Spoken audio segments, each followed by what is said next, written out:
Ceno Bekryeziu nga Gjakova. Kunati i Ahmet Zogut. Një emër që për shumë studiues lidhet me shërbimet sekrete jugoslave të viteve 20.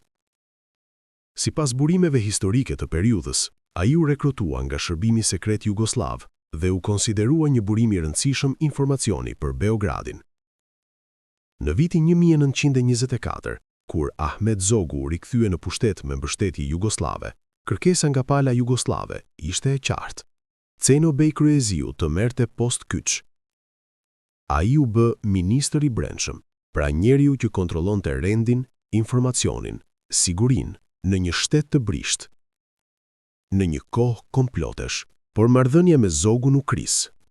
Sipas studiuesve, Zogu nisi të dyshonte për lidhjet e dyfishta të kunatit të tij. Besimi u thye. Ceno u largua nga Shqipëria, u vendos në Çekoslovaki. 14 tetor 1927, kafe Pasazh, Prag. Një student shqiptar, 23 vjeç, Alkiviad Bebi, afrohet dhe qëllon Ceno Bekryeziu, bie i vdekur. Ishte hakmarrje patriotike, ishte eliminim politik, apo larje hesapesh mes rrjeteve të fshehta, zyrtalisht atentat individual.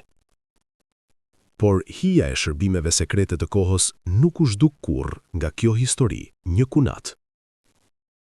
Një ministër, një njeri mes dy shteteve.